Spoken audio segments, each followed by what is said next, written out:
surface-mounted solar arrays. A high-gain antenna will be used when attempting to establish communications with ground station.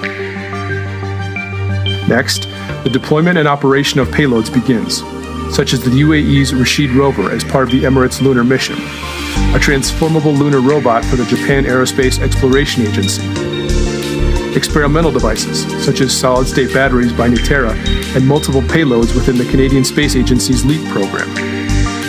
On Mission 1, surface operations are expected to last approximately 10 days, effectively using lunar daytime for the lander and its payloads to perform various tasks, among others, and representing the first such transaction of its kind.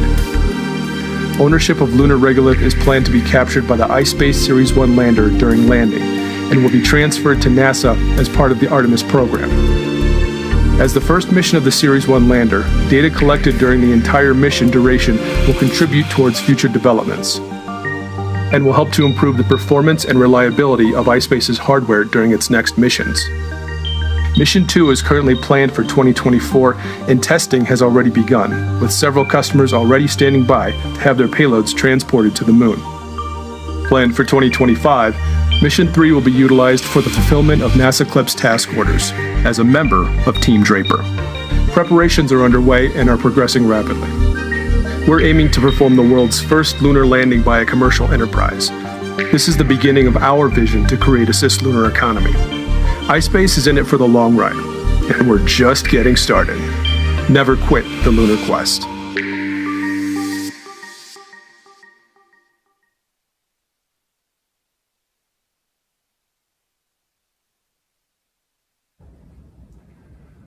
Hello everyone, this is Hiroshi Yamakawa, President of the Japan Aerospace Exploration Agency, JAXA. I'm sure you are all very excited to be watching the moon landing by Ispace's M1 mission. Currently, the United States, Japan, and many other countries are planning lunar exploration missions. These missions will be conducted through international cooperation and in collaboration with many industries. While many players are aiming for the moon, the M1 mission will be the first commercial attempt by a private company to land on the moon. I'm very happy and proud that the Japanese company is about to achieve this challenge. The Ispace lunar lander also carries a transformable lunar robot, the result of joint research between JAXA and private companies. The data acquired by the robot will be used for research and development of a crewed pressurized rover and will contribute to Japan's future space exploration activities. JAXA will steadily carry out the mission of the transformable lunar robot and pass the torch to future lunar exploration missions. Lastly, I wish the M1 mission a successful landing on the moon.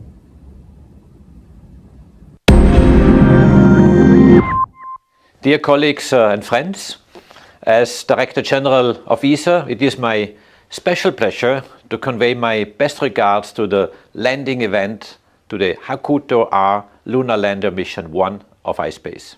Under commercial contract with Ispace Europe, ESA was and is responsible for ensuring communication between the spacecraft and its teams on Earth through the mission.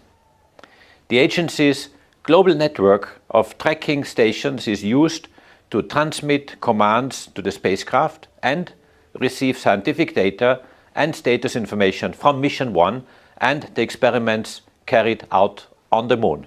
The mission underpins the successful cooperation between ESA and Ispace.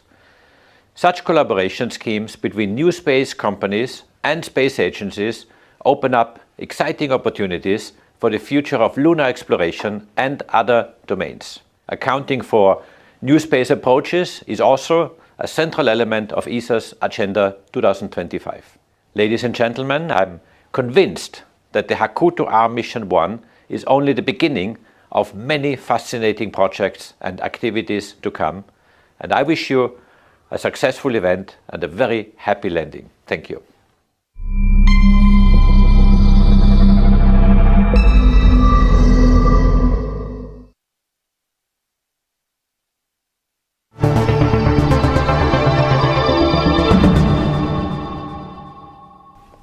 Hi, I have been following the M1 mission with great attention. I am confident that this mission will provide precious data and experience which will support Ispace commercial development in the years to come. Ispace has been among the first space resources-focused companies to come to Luxembourg, and we are very proud to have been able to support the team since the very beginning. After the successful listing of Ispace on the Tokyo Stock Exchange beginning of April, we look forward to the next chapter of Ispace's success story, and particularly to the M2 mission, which will onboard a rover made in Luxembourg.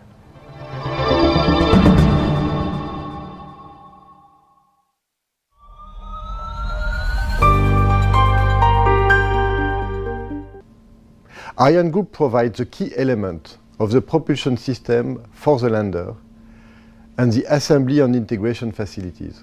Our orbital propulsion teams supported Ispace with the integration and the testing of the entire vehicle in our clean rooms in Lampolshausen, as well as in external facilities in Germany. In addition, Ispace and Ariane Group have teamed up under an ESA commercial partnership pilot phase to provide Europe with an integrated transportation system to the Moon, combining the Ariane 6 launcher and the Ispace lander. With this M1 mission, Ispace has become the first commercial company to reach lunar orbit. The landing attempt will mark first use of an Ariane Group propulsion system for landing on the Moon. Regardless of the outcome, the Ispace M1 mission is a huge accomplishment. This is a striking example of synergistic collaboration between what some would call an established space company and new space companies.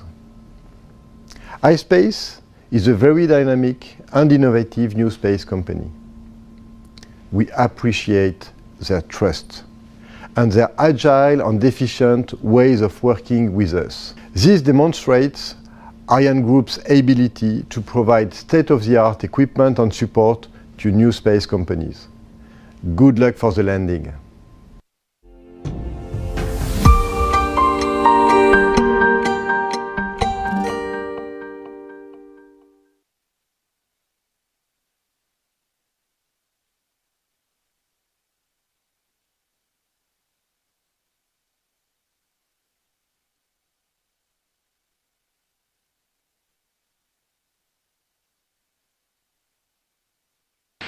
Three, two, one, ignition.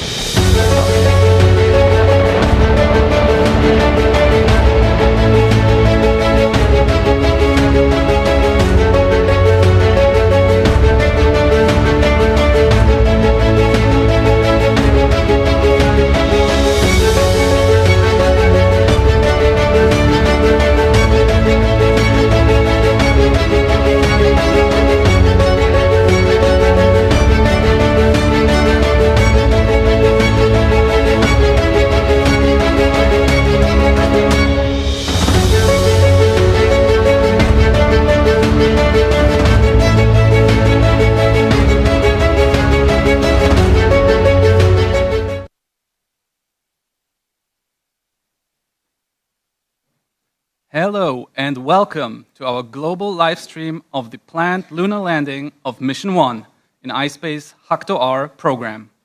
The main language of this event is English, but you can watch and listen with simultaneous Japanese translation by accessing the stream on our HACTO-R channel.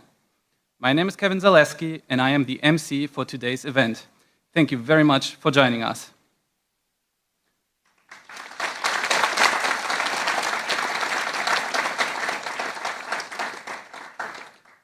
Many of you may have followed the launch of Mission 1 last December.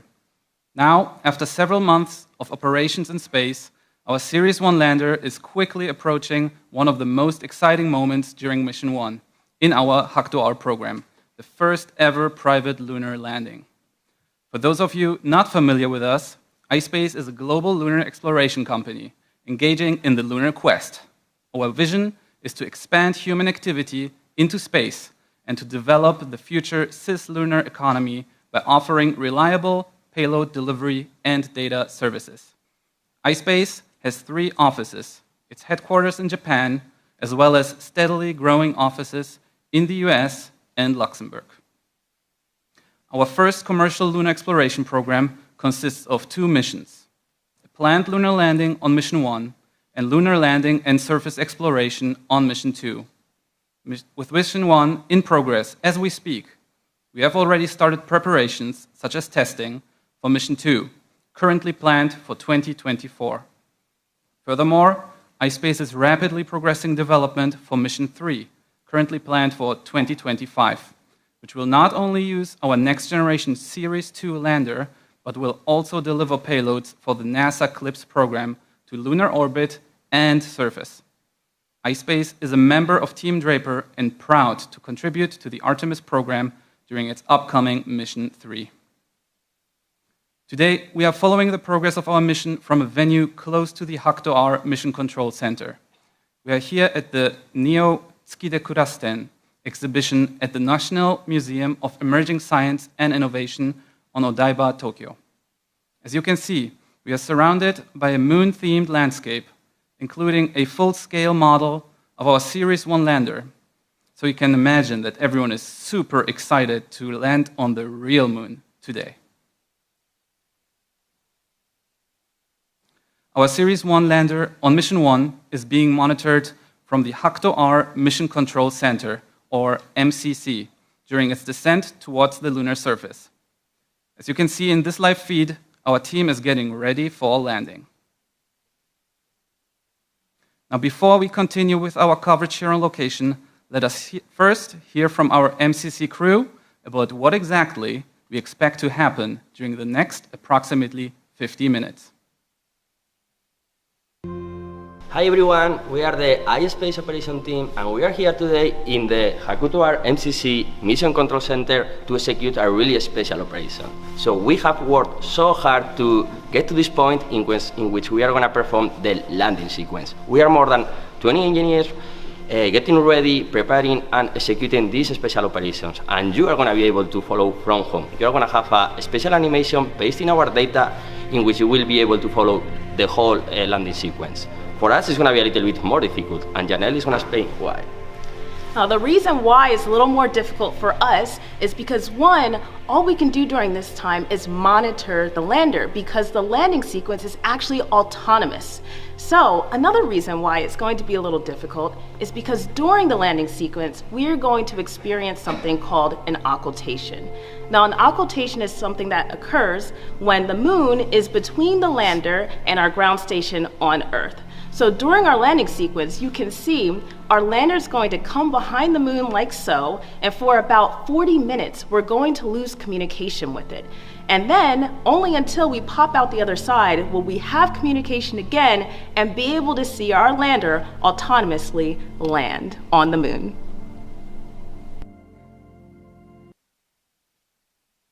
As we heard from Janelle earlier, the lander is expected to have already performed its deorbit insertion maneuver autonomously.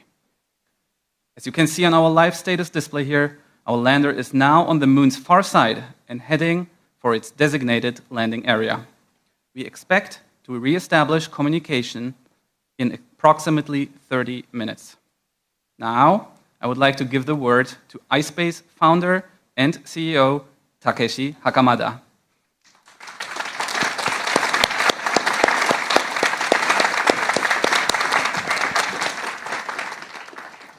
Hello, my name is Takeshi Hakamada, founder CEO of iSpace. In 2010, a small company with a big vision was born.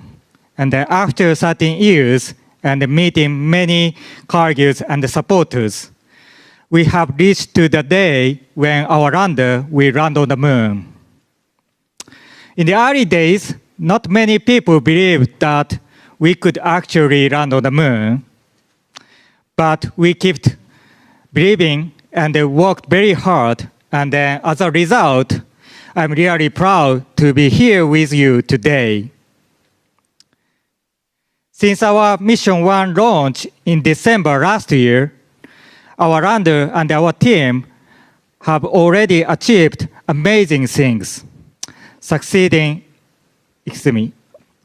operation of privately funded and then developed hardware and the software and the payload in space for over 100 days. Now we are getting close to our destination for Mission 1, lunar landing and surface operation.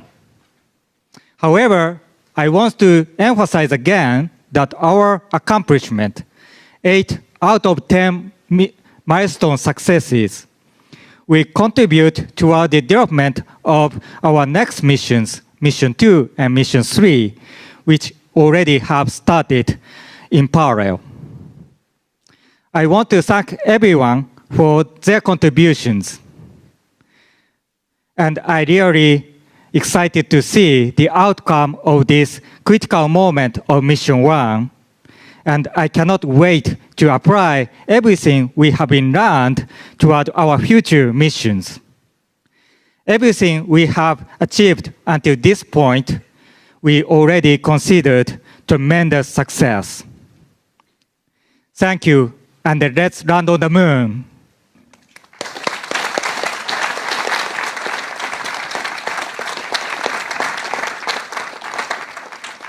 Thank you, Hakamada-san.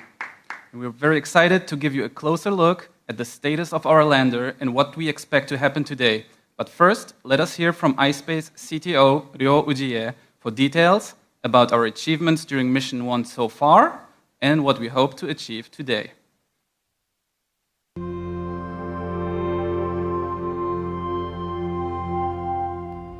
So Ujie-san, can you tell us a little bit about the Mission 1 milestones? Okay, yeah, sure. And as you know, in total we have 10 success milestones, but we have already completed 8 of 10 milestones. Then let me explain our achievement one by one. Then our first milestone, success 1, is the completion of launch preparation. Because even before launch, we had to do a lot of things, including testing, assembly, integration, and so on. That was also really great achievement for us. And then after that, success 2 happened. That is like a separation from a launch vehicle. Because during the launch operation, the lander needed to withstand really harsh mechanical condition. Then success 3 came. Success 3 is the completion of initial critical operation. That was a really critical moment for us. Then, but finally, we established really stable communication, attitude, and power condition of the lander. Then after that, in order to fly to the moon, we need to control our the trajectory, lander trajectory. Then we carried out the first orbital control maneuver. Then we achieved success 4. Then after 1 month steady flight operation, success 5 came, and then we kept operating a few more orbital control maneuver. Then when we were ready for the first lunar orbit insertion maneuver. That is success 6, and then success 7 is the moment to enter the lunar gravity region. Then the lander carried out really long burn to enter the gravity region. Then that was also really critical operation, but we successfully completed that operation too. Even during the lunar orbiting phase, we carried out a few more orbital control maneuvers, and then now we are ready for the landing sequence. Then we are in success 8. Then we will move on success 9. Success 9 is the completion of our landing sequence. Landing sequence itself is just 1 hour, but most critical moment in our mission. Then if we successfully land on the moon and then establish the steady communication and power status, finally we deployed our customer rover and then complete success 10. Okay, so there are 10 milestones. Do you think you could tell us a little bit more about some of the critical moments that you experienced? Okay, definitely the success 3. Then success 3 is the completion of initial critical operation. In general, of course, this is the really critical moment for all spacecraft. But even in our case, we were struggling with the completion of this success milestone because the communication and attitude were not as our planned. But our flight team showed really great performance, and then finally we achieved this moment. And then this success gave us more confidence in our flight capability. So you mentioned several times about maneuvers. Can you tell us a little bit more about that? Okay, yes. The maneuver means orbital control maneuver. Then when we carry out the orbital control maneuver, we always use this our main propulsion system. Then by carrying out this orbital control maneuver, we can control the trajectory of the lander. Then even when we enter the lunar gravity region, we also need to carry out really long orbital control maneuver operation. It is a more than 7 minutes burn. Burn means we need to keep activating this propulsion system more than the 7 minutes. Then that was a really critical operation, and then we were really nervous about that. Then this is also great achievement to carry out this type of really critical operation as a commercial space startup. Then this Success 7, the achievement was a really great moment for us. Yeah. So there are actually quite a few milestones. Why did you choose to set 10? Okay, yeah, because our mission is not zero-sum game. In each steps, we can learn a lot of things. We can gain a lot of experience, knowledge, and we can also prove our flight capability in each step. Then we set a 10 milestone. And in each milestone, we have experienced different, the operation, and we proved different capability. Then we set a 10 milestone, and then to show our capability, and then based on this milestone, we can reflect our lessons learned into the future mission too.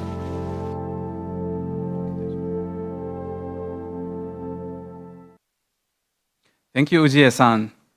Now we welcome Yoshitsugu Hitachi, our lead lander system engineer, who oversees the overall integration of our lander system and payloads.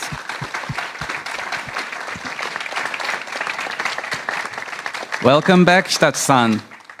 Thank you, Kevin. So, our CTO Ujie-san just told us that we have achieved milestone 8 already. Looking at our status display, where do you think we are now with our lander? Yes, Kevin. So, as our CTO Ujie-san just explained, so we have completed all the milestones up to Success 8, which means that we are ready for the landing sequence. That means we are now moving towards Success 9, which is lunar landing. So as you can see, the lander is now currently on the backside of the moon and waiting for it to re-establish the communication with the ground station and reappear from the backside of the moon to finally land on the sun side of the moon now.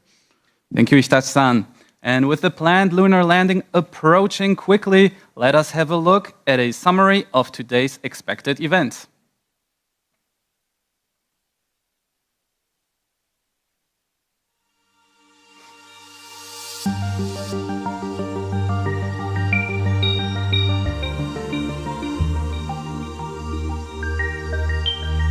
We're going to the moon, and we're just getting started. After 100 days of deep space cruise, the Series 1 lander arrived in lunar orbit. The successful completion of this long voyage not only validates the Series 1 lunar lander design, it represents the completion of a series of successes for iSpace, the verification of our communication technology, structural design, software, maneuver operations, and others, all while having overcome unexpected issues and hurdles along the way. After completing a series of orbital control maneuvers, the lander is scheduled to initiate its automated landing sequence from lunar orbit. Throughout this phase, the lander continues to orbit the moon while approaching its designated landing area. Other than the primary landing location in Atlas Crater, 3 alternative sites can be targeted in case that any anomalies or other unexpected events prevent the start of the landing sequence for the primary candidate site. In that case, additional orbits are performed to align the lander's trajectory with the new target sites and to allow for optimal use of lunar daytime after landing. During the landing sequence, the lander performs a series of automated actions. Approximately 1 hour before planned touchdown, the lander begins the deorbit insertion phase, firing its thruster to reduce its payload altitude from approximately 100 kilometers to 25 kilometers. Continuing on its orbit, the lander moves to the far side of the moon, losing direct line of sight and communication with ground station. Approximately 45 minutes later, the lander reappears from behind the moon and begins its braking burn to slow down its descent. Onboard instruments are used to determine the distance from the lunar surface. The lander utilizes a power descent control algorithm developed by Draper Laboratories, using proprietary guidance, navigation, and control software, drawing from years of experience dating back to the Apollo program. In the final moments before landing, the lander relies on its assist thrusters to perform a soft touchdown. Attempting a lunar landing brings many challenges. This is truly a daring endeavor. The impact of landing is mitigated by a shock absorption system inside the landing gear. After landing, the lander performs initial checkout activities to confirm the integrity of its systems. Simultaneously, stable power delivery to all systems is resumed, and electricity is generated via the surface-mounted solar arrays. A high-gain antenna will be used when attempting to establish communications with ground station. Next, the deployment and operation of payloads begins, such as the UAE's Rashid rover as part of the Emirates lunar mission, a transformable lunar robot for the Japan Aerospace Exploration Agency, experimental devices such as solid-state batteries by Nutera and multiple payloads within the Canadian Space Agency's LEAP program.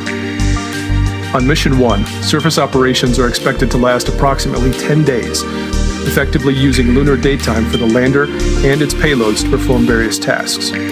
Among others, and representing the first such transaction of its kind, ownership of lunar regolith is planned to be captured by the Ispace Series 1 lander during landing and will be transferred to NASA as part of the Artemis program. As the first mission of the Series 1 lander, data collected during the entire mission duration will contribute towards future developments and will help to improve the performance and reliability of Ispace's hardware during its next missions. Mission 2 is currently planned for 2024, and testing has already begun, with several customers already standing by to have their payloads transported to the moon. Planned for 2025, Mission 3 will be utilized for the fulfillment of NASA CLIPS task orders as a member of Team Draper. Preparations are underway and are progressing rapidly. We're aiming to perform the world's first lunar landing by a commercial enterprise. This is the beginning of our vision to create a cislunar economy. Ispace is in it for the long ride, and we're just getting started. Never quit the lunar quest.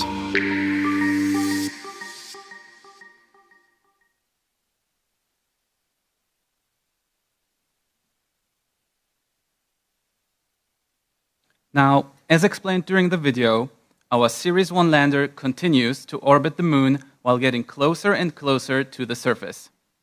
There is no communication link with the lander for a large portion of this process, but the required actions are pre-scheduled and the lander executes them according to our calculations. Let us hear a bit more about what exactly we expect to happen until planned touchdown, again from Hitachi-san. So Hitachi-san, tell us a bit about the expected initial status of our lander before landing.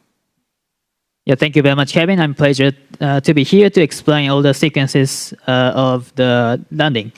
So basically, we do have 6 different phases, as I think the animation showed previously. So all those phases are very important to achieve the successful landing. So as you can see, the first step, what we're calling phase 1, this is deorbit insertion. So deorbit insertion is short burn of our main engine to deorbit the circular lunar orbit and enters into a new trajectory for the landing. So in this phase, we are still the lander is at a very high speed, about 6,000 kilometers per hour, and then do less than a minute of a main propulsion system to fire the main propulsion system to do this burn. I see. And what happens next? And the next step is the cruise landing phase. So in this phase, the lander cruises in this new trajectory after DOI. So in this phase, basically the velocity doesn't change much, but the altitude changes drastically from 100 kilometers to 25 kilometers. And so basically the lunar gravity is still pulling the lander to decrease the altitude and up to 25 kilo. And this phase actually lasts between 40 and 50 minutes in the entire sequence. So entire sequence is about 1 hour and 7 minutes, but this phase is actually the longest phase in the mission. And also the very important point is that after the phase 2 is completed and before the next phase starts, the lander is expected to reappear from the backside of the moon again. I see. And what happens in the next phase? Yes, so next phase is phase 3. So this is a braking burn phase. So braking burn phase is, as it says, we are going to start braking. It means that we're going to reduce the speed for the landing. So as you can see now, the velocity now, we are changing the velocity from 6,000 kilometer per hour to 100 kilometer per hour. So basically, we are going from the spacecraft speed to like a Shinkansen speed now to land on the moon. So then altitude also changing from 25 kilo to 3 kilo in this phase. So the lander gets closer and closer to the moon and keeps slowing down. What happens next? Yes, the next phase is phase 4. So in phase 4, the lander still continues to brake, but still going over about 300 kilometer per hour. So it's still at the Shinkansen speed, but then it's changing the orientation to a vertical orientation, pointing its, the thrusters straight down to the lunar surface. So as you can see, at the end of this phase, the lander is going to be only 1 kilometer above the lunar surface. And next, it gets really interesting, doesn't it? Yes, this is very exciting, and those phases, all of the phases are most important. But those number 5 and number 6 are I can say the most important phases in the entire sequence. Thank you. And then the moment everyone is waiting for, the final phase. Yes, so the final phase is phase 6. So this is terminal landing. So here, the velocity is now gets to 70 kilometer per hour. So now it's changing from Shinkansen speed to the bicycle riding speed. And eventually, at the end, it's going to walking kind of pace. So then altitude, it's changing from 20 meter to 0. So this is the very last moment of the landing, and we are going to shut off the main engine and relies only on the assist thrusters to adjust the attitude and for the final moments, and hopefully for the soft landing. Thank you, Hitachi-san. We are all rooting for our lander getting closer and closer to the lunar surface. And now let's have a look maybe at our status screen again. Hitachi-san, where does this put us in the landing approach right now? Yes, so I think the phase 1 have been already completed, expected to have already completed by now. So we are now in the phase 2, which is a cruise phase. So the lander should be now descending from the altitude of 100 kilo towards to 25 kilo. So we are in the middle of that process right now. Thank you, Hitachi-san. And Hakamada-san, are you slowly getting a little bit nervous? Not at all. I'm just watching a successful landing. Thank you very much. And now I would also like to welcome distinguished guests on our stage today. The first is Professor Yuichi Tsuda. Professor Tsuda not only teaches at Tokyo University, but is also in charge of the Hayabusa 2 program at the Japan Aerospace Exploration Agency.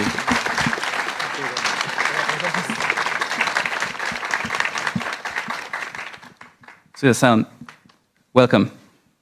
Yeah, thank you. And thank you for letting me be here. And I'm really excited to witness this great event. And congratulations to Hakamada-san and the iSpace team for the success so far. And I was leading the mission called Hayabusa 2. That is an asteroid sample return mission that was successfully completed 3 years ago. So what I did there was to fly the spacecraft to an ever unexplored asteroid Ryugu and landed there twice and collected samples and returned them back to the Earth.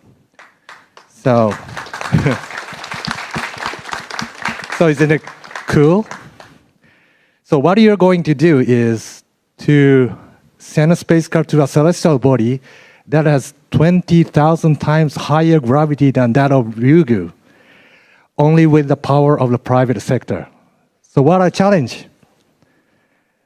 So if this is not a challenge, nothing can be called challenge. So I think the history can be made only by those who challenges. And challenges would not be possible without taking a risk.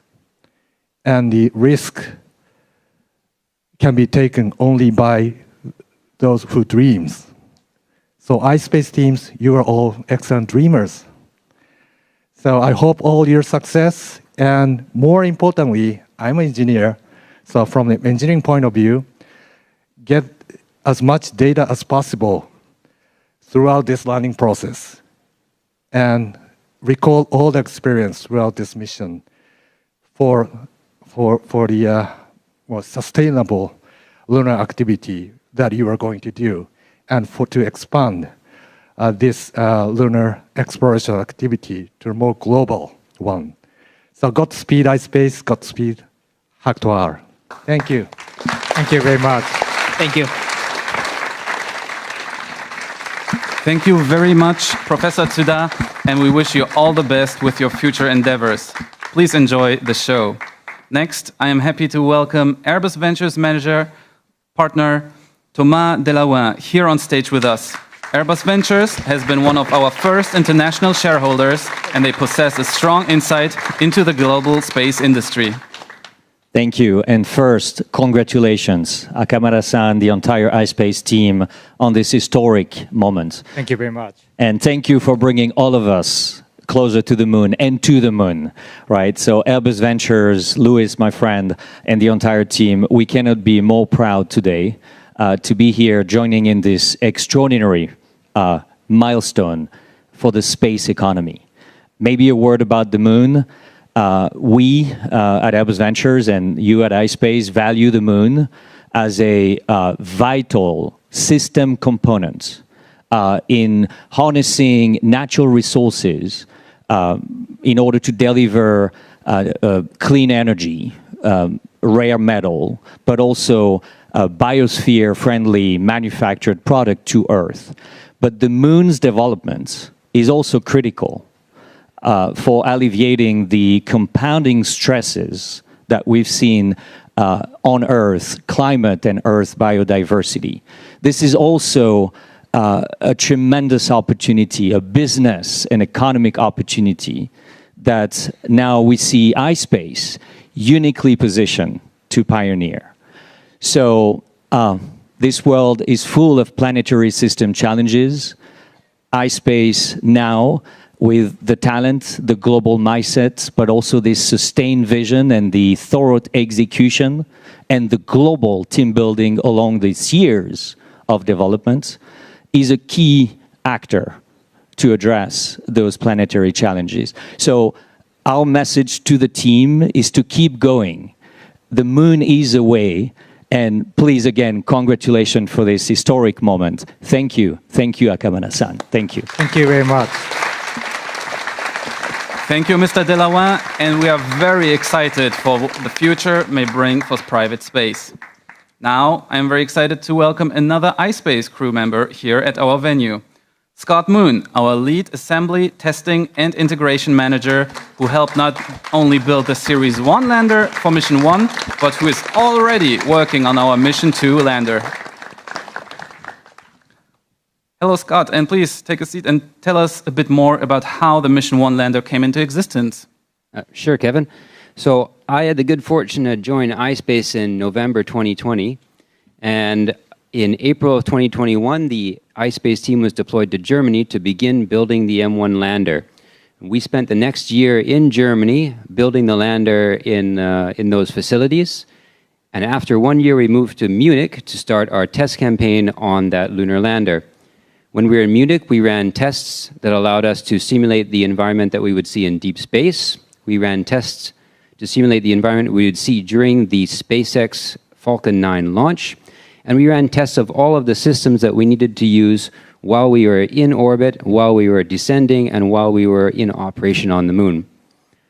Once we finished all those tests, we packed up our operations in Germany, and we flew on a specialized cargo transport over the Atlantic to arrive at Kennedy Space Center in Cape Canaveral. The AIT team personally escorted the lander over. And once we landed in Florida, we spent 2 months with our launch preparations, which included fueling the lander and doing a final systems checkout. After those 2 months, we said goodbye to our lunar lander. We put it inside the fairing, and it was integrated into the launch vehicle to be launched in December of 2022. That's basically the M1 story in a nutshell. Thank you, Scott. You're welcome. And again, thank you for your hard work.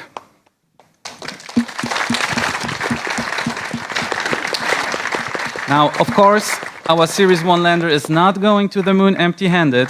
It is carrying several payloads, expected to start operations on the lunar surface after landing. Let us hear about our payload customers on M1 from Ispace Chief Revenue Officer Atsushi Saiki.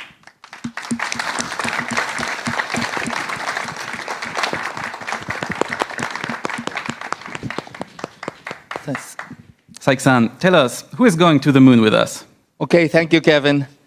On Mission 1, we are carrying a number of government and commercial payloads. Our payload service does not only consist of bringing something to the moon, but also iSpace closely communicate and coordinate with its customers to integrate each payload into the lander and its system. Secondly, the payloads are tested before the launch to verify their ability to survive the long journey to the moon. And iSpace further offer power delivery and communication service to payloads that require it during transit to the moon, as well as after successful landing. Throughout the mission, our Series 1 lander also offers protection from the harsh environment of space by providing thermal control and other services. Our payloads on Mission 1 vary in size, mass, and objectives. Some of them are mobile, and we plan to deploy them from our lander after touchdown, such as the MBRC Rashid rover and the JAXA transformable lunar robot. After deployment, these rovers will begin their mission objectives on the lunar surface while sending and receiving data and commands via our Mission Control Center in Tokyo. Other payloads will stay integrated into the lander. We carry experimental solid-state battery for Nitera, which perform verification tests of this new battery technology under extreme environment in space and the lunar surface. Further, we carry several payloads within the Canadian LEAP program, an AI-powered flight computer by MCSS, as well as a camera system featuring wide-angle cameras by Canadensis. Further, our partnership program involves cooperations from various industries and fields in the exciting new challenge towards the moon. We cooperate with companies, as you can see on the screen here. We believe that the transport and operation of these payloads provides an exceptional value to our customers, not only in terms of space and lunar exploration, but also in the development of new technologies that could benefit human society on Earth in the future. Thank you, Kevin. Thank you, Saiki-san. And we are all super excited to bring more and more companies to the moon. Yes. Now, for a bit of background on how our lander and its payloads are deployed and operated after landing, let's hear it from our MCC crew again. Thank you.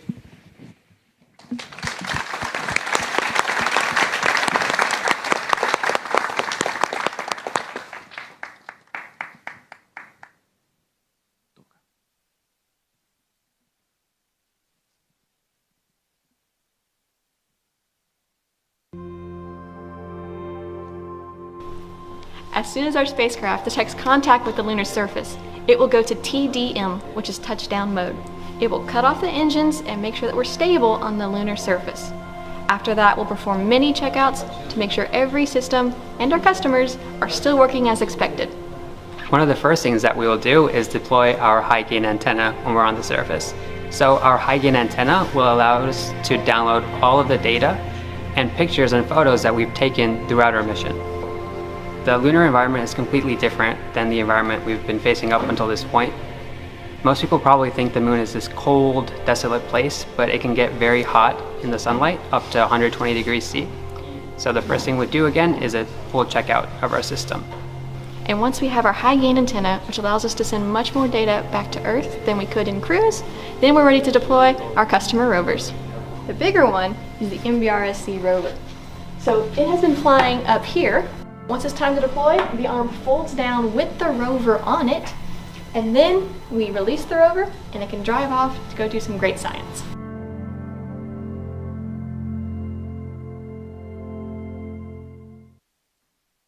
Thank you to Katie and Haroon, and all the best during those first moments of surface operations. Now, we are happy to have a quick message from a very special guest, Yamazaki Naoko-san, a former JAXA astronaut who flew on the space shuttle to the International Space Station, will very soon be connecting remotely with us. Yamazaki-san, hello, can you hear us? Hello, Kevin. Yes, I can hear you very well, and congratulations for your achievements so far.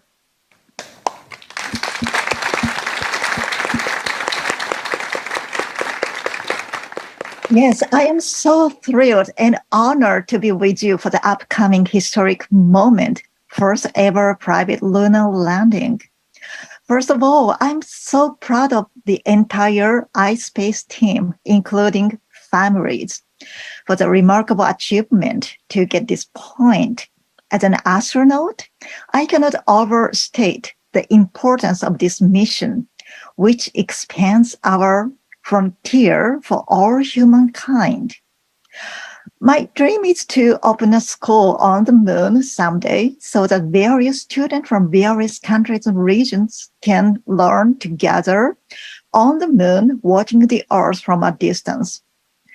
The moon has a huge potentials in many ways, so it is important M1 and following missions will secure high-frequent transportation to the moon, which will secure human presence on the moon and allows us to have a big dream. Also, as a member of the temporary member of National Space Policy Committee of Japan, M1 means a lot to governments too. iSpace is the first company to be covered by Space Resources Act in Japan and awarded a contract with NASA for lunar resources. And M1 contains UAE's lunar rover and Canadian, Japanese payloads and so on. When I visited iSpace Mission Control Center in Tokyo a couple of months ago, I had the privilege to write a message on the wall, and I wrote, "Fly our dreams to the moon." So thank you very much for flying our dreams to the moon. So proud of your never give up spirits. All the best and Godspeed.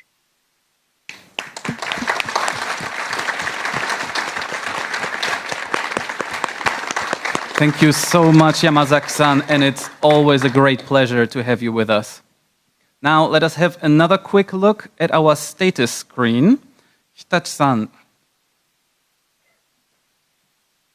looking at the status screen, I hope we have it now here soon. Yes, what phase would you put us on now, more or less? Yes, I believe the lander is still in the phase 2, that's a cruise phase. So, as I said, this phase takes about 40 to 50 minutes.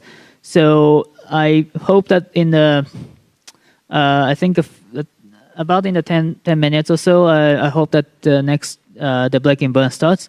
But at the moment, I believe that the lander still is in the cruise phase, flying with a speed of 6,000 kilometers per hour. But altitude now, you can see the altitude. Altitude is now getting now closer to 25 a kilo from the surface.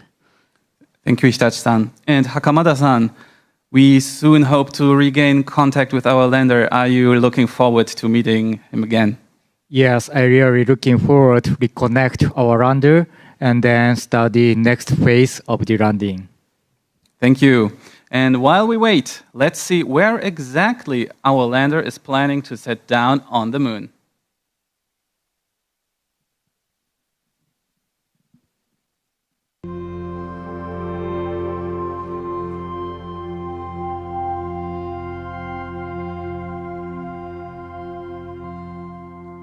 We are collaborating with a group of international experts to help finding suitable landing sites on the Moon.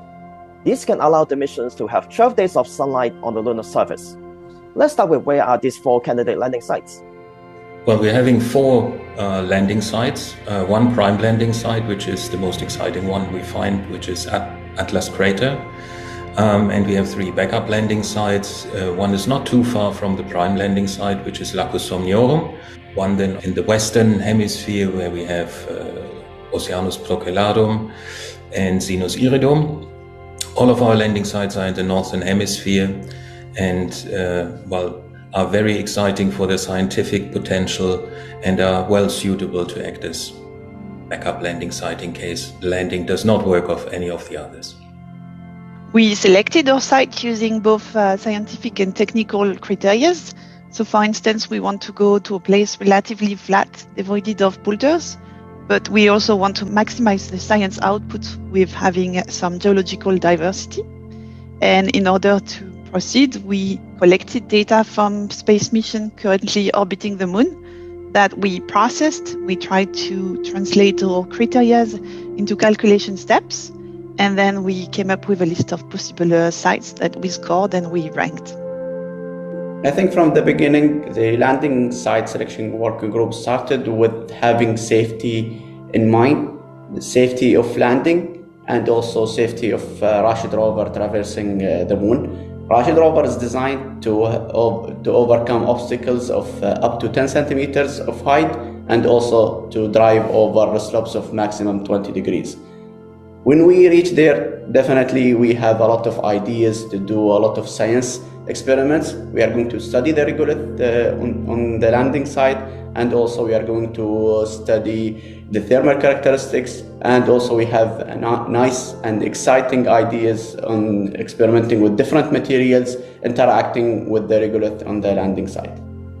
So my role was to further optimize our landing site selection, make sure that there was alignment with both our lander team here in Ispace as well as our other customer payloads, as well as to establish our own science objectives to help with the continuous improvement of Ispace lander and rover exploration missions into the future.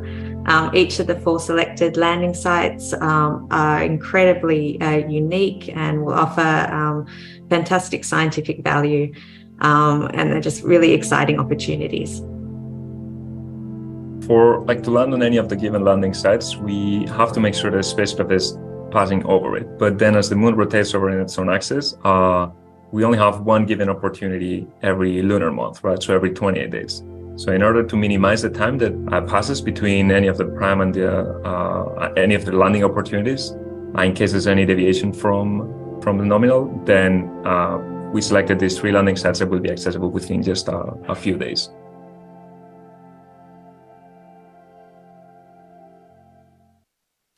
And a big thank you to our colleagues at MBRSC, CRPG, Ispace Europe, and everyone else who contributed to this very critical part of Mission 1. Now, while we wait for the lander to reappear from the far side of the Moon and reconnect with our ground station, let us hear about what we can look forward to over the next couple of years. I welcome Ispace Director and Chief Finance Officer Junpei Nozaki.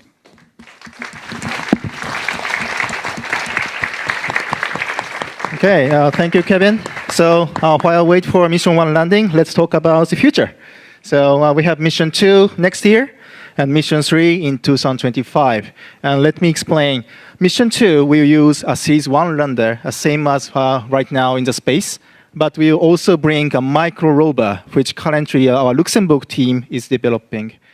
And also for Mission 3, right now, our next generation lander, Series 2 lander, is manufactured in the US, Colorado, Denver. And this will bring 2 satellites to the lunar orbit. And also, they will land on the far side, Uragawa of the Moon. So this is a very fantastic mission going forward in 2025. And also, Mission 3, we are going to bring NASA payload under a program called CRIPS, Commercial Lunar Payload Service. So we will contribute to NASA Artemis program too. So next page. I like to stress most important thing about a sustainable business model. So we are not a company doing just one single mission, but rather we are doing 3 missions at the same time altogether. This is very important because while we are doing mission 1, we can feedback what we learned from our mission 1 and the data what we acquired from mission 1 to mission 2 and mission 3 rapidly. And this is really important to improve our maturity of technology and also maturity of a business model. And also, for startup companies, financing is really important. But we are very proud and we are very fortunate that we could raise more than $300 million of money so far to support not only one single mission, but all 3 missions together. So this is an important point to create a sustainable business as iSpace. So we are now closer to the landing. And I strongly believe we can have a good achievement. But however, whatever the outcome is, our company will go and continue. And also, I promise never quit the Lunar Quest. So thank you very much, Kevin. Thank you, Nozaki-san.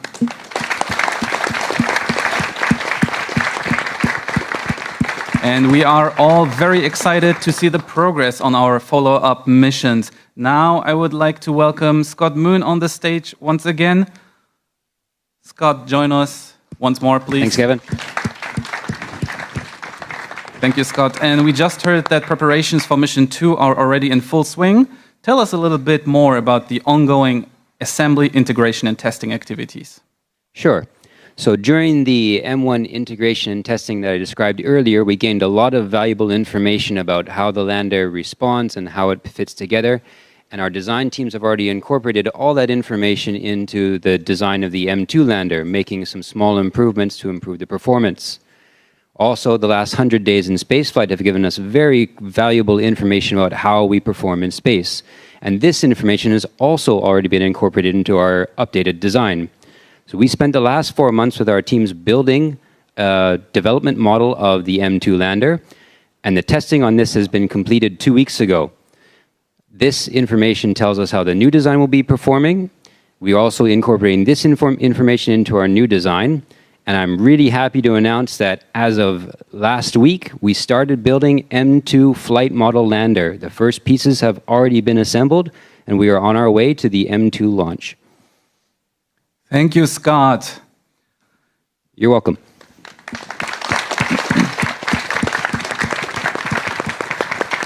And it's really amazing that even while Mission 1 is still ongoing, we are already working on our next mission. So good luck to you and your team. So, I have a good live update for all of you. We received word that the lander has reappeared from the backside of the moon. And it's on its final orbit, only minutes away from the planned landing. So, Hakamada-san, seems like it's really happening. Yes. How do you feel? Well, it's really happening. Yes, very, very excited to see very final phase of the landing soon. Yes, so we can really just hope and send our good energies towards the lander. So Hitachi-san, looking at the display, what is the status? So it looks like I think that the display is still the simulation modes, but I think it seems that if everything is going as expected, I think we should have entered now the braking burn phase. So it should be maybe the altitude is about 25 kilo, and if everything is okay, then I think braking burn is continuing to slow down the speed from 6,000 from about 100,000 kilometers per hour to a few hundred kilometers per hour. Thank you, Hitachi-san. And actually, for everyone here, we were able to download several images and videos from our lander over the last few days. Again, these are not real-time images, but they were taken from lunar orbit around 100 kilometer altitude. So let's have a look at these images.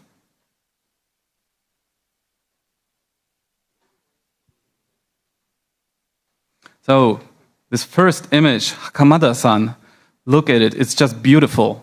Yeah, beautiful and then very incredible pictures taken from our lander. It is truly amazing how a privately funded spacecraft can capture the moon and the Earth like this and send the image back.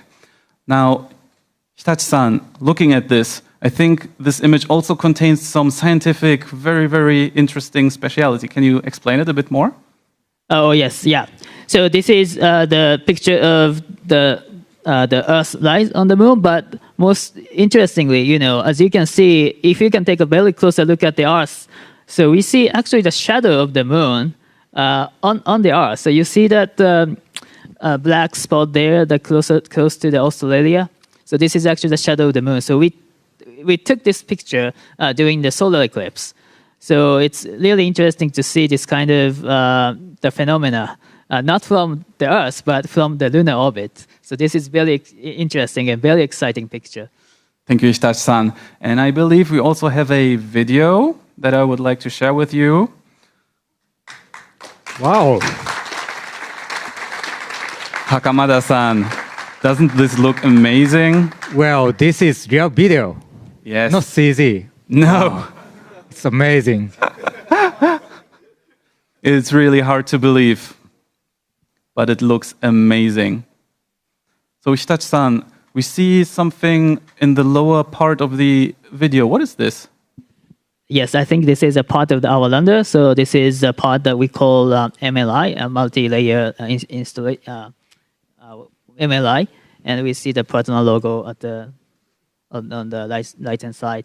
So it's really great. It's really amazing to see this, you know, shadow and the bright part and the shadow part of the moon. So because there's no atmosphere on the moon, so we can clearly see the lunar surface. And this is really amazing video. I'm really amazed. Thank you. And I believe we have one more image. Yet again, a video.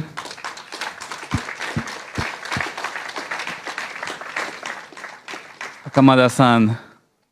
Well, another amazing, video. I cannot tell any word. Beautiful.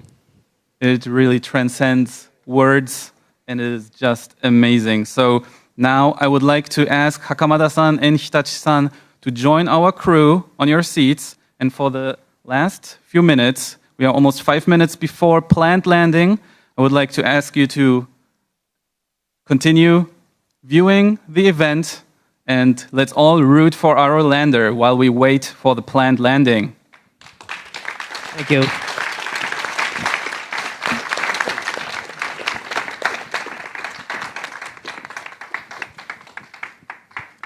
And now, looking at the status screen, the lander is still moving over 2,000 kilometers per hour.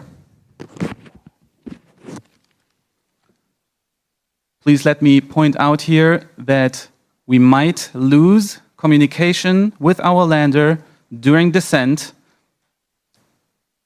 This is to be expected, and we will reconnect as quickly as possible. Also, if you see any sudden changes in the simulation, this might also be caused by our system of how we simulate it. Even if the lander appears to be on the surface or anywhere else, please wait for our final confirmation from our MCC. As soon as we receive final word, we will share it with you. And you see our MCC crew getting ready for the moment.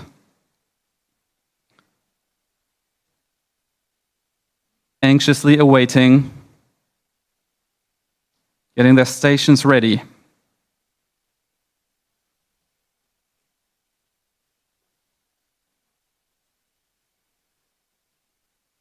Here in Tokyo,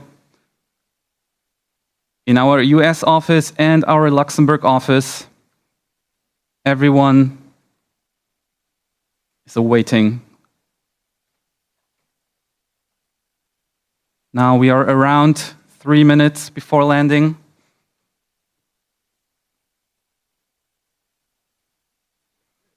You can see the tension in everyone's faces. But these are professionals, and we trust them.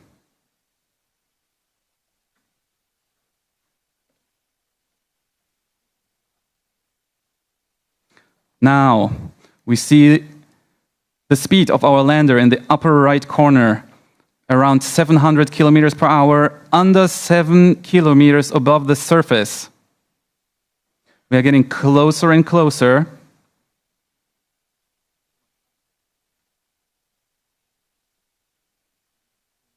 The lander continues to fire its propulsion system, and we are now around L-2 minutes.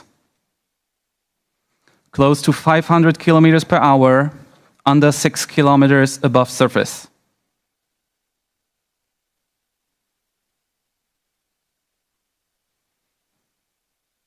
We are only moments away from the planned touchdown on the lunar surface.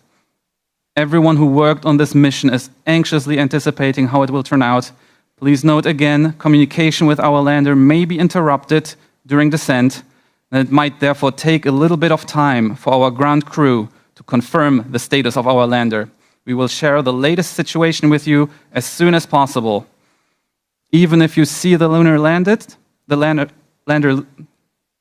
on the surface, we will update you as soon as possible. Now only 200 kilometers per hour, under 3 kilometers above the surface. Only 1 minute to go.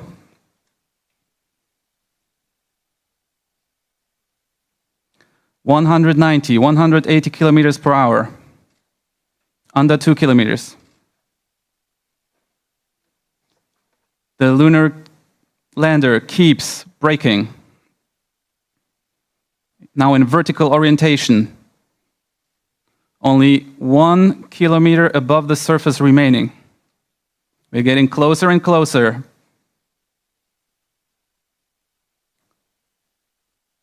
About 120 kilometers per hour, 700 meters.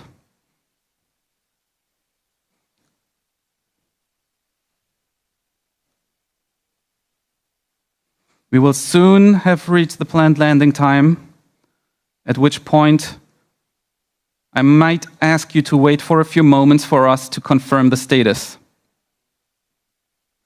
60 kilometers per hour, 20 meters, final approach. 10 meters. And our simulation might have lost its connection with the MCC. No reason for concern yet. We are still seeing the animation going. 3 kilometers per hour. Only meters above the surface now.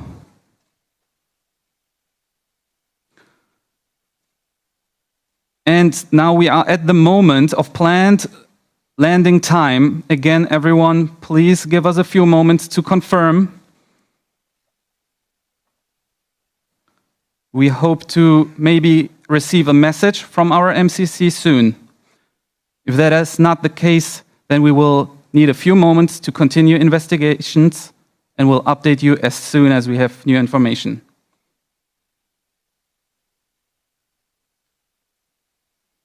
Our MCC crew standing by, waiting to confirm.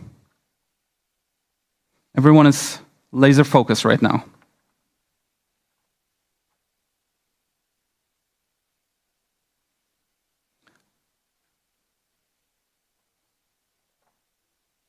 You can really feel the tension.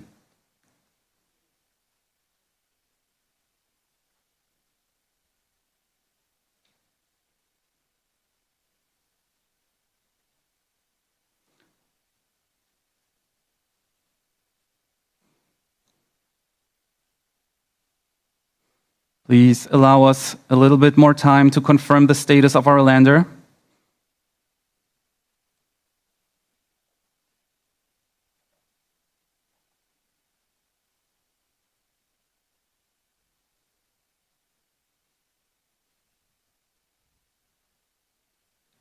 Our MCC ground team keeps working, confirms whether or not we can receive telemetry from our lander.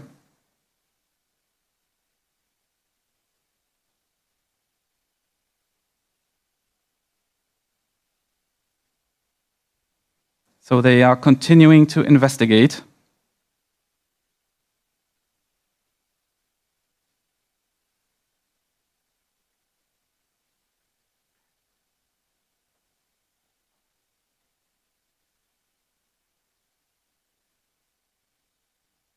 This process may still take a little bit of time.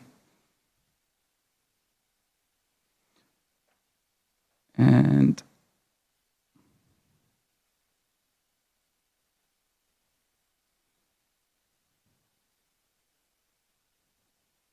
we see all different kinds of expressions here.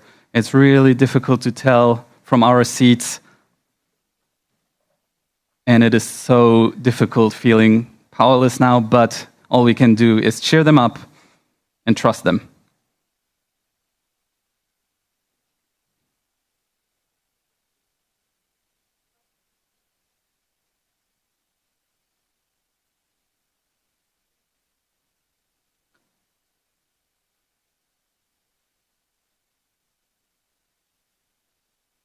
Please give us a few more moments.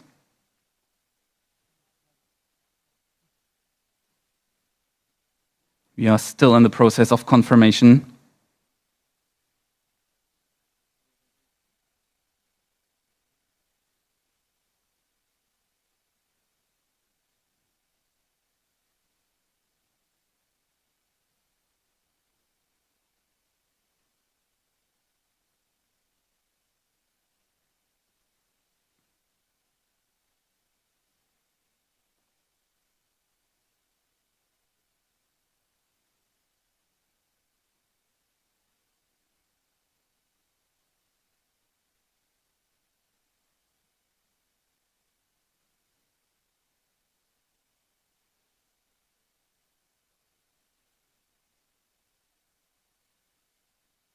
The team keeps on working tirelessly.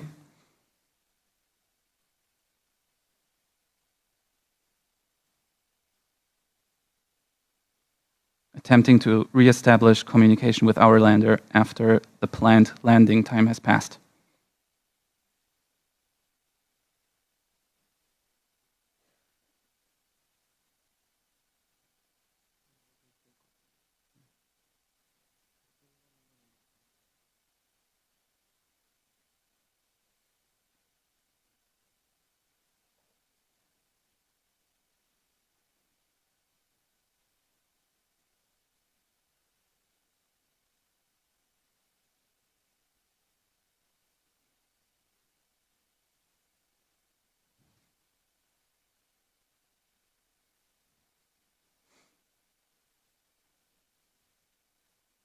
Thank you everyone for your patience. I know everyone wants to know the status of our lander, and I assure you, our crew is working on it as we speak.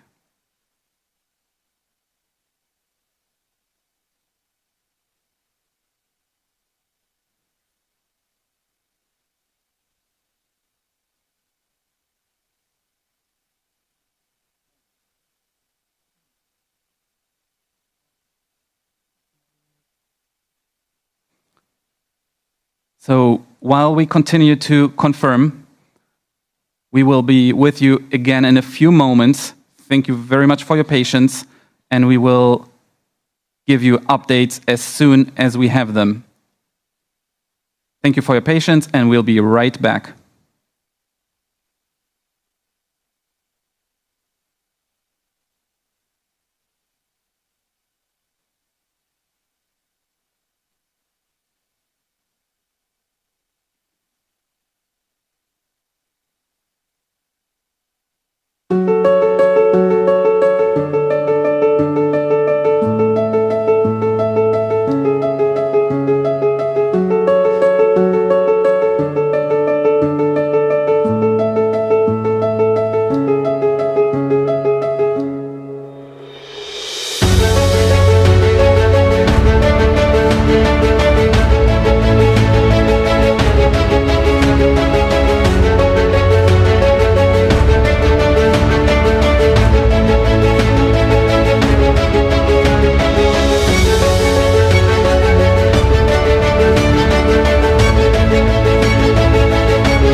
Thank you for your patience. As of now, our MCC crew is still continuing to investigate the lander's status. So we ask you to bear with us a little bit longer, and we will be right back. Thank you for your patience.